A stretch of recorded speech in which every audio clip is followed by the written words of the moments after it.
Chers amis, les dimanches et jours de fête, après le Kyrie, nous chantons ou nous récitons le Gloria. Gloria in excelsis Deo et in terra pax hominibus bone voluntatis. C'est du latin, gloire à Dieu au plus haut des cieux et paix sur la terre aux hommes qu'il aime. Cet hymne du Gloria, avant de faire partie de la messe, était une prière. Au IVe siècle, l'évêque d'Alexandrie, saint Athanase, recommande aux consacrés de son diocèse d'utiliser cette prière comme prière du matin.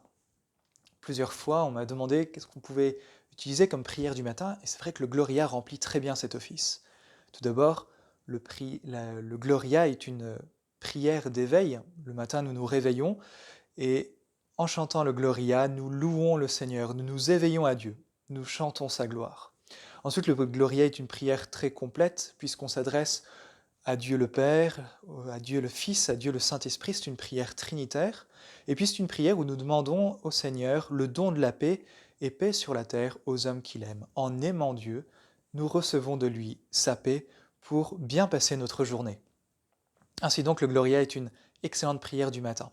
Au VIe siècle, le Gloria apparaît lors de la messe, et tout particulièrement lors de la messe de la nuit de Noël.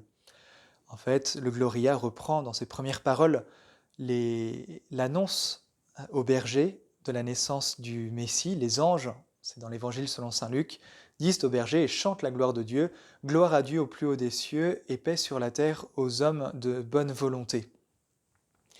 Ainsi donc, le Gloria fait son entrée dans la messe par la nuit de Noël. Et puis petit à petit, nous allons chanter le Gloria lors des dimanches et des jours de fête. C'est un chant de joie. Et au XIIe siècle, le Gloria est utilisé de manière universelle dans la liturgie de l'Église, pour ces dimanches et jours de fête.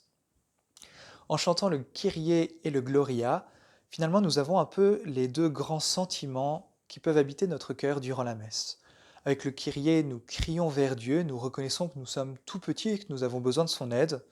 Avec le Gloria, nous reconnaissons la gloire de Dieu qui fait notre force. Ainsi donc, au début de la messe, nous sommes à la fois tout petits, à cause de notre péché, de notre faiblesse, et en même temps très forts, grâce à la gloire de Dieu. C'est elle qui fait notre force. Je crois que ce sont ces deux sentiments que nous pouvons essayer de cultiver au début de la messe afin de bien entrer dans le mystère.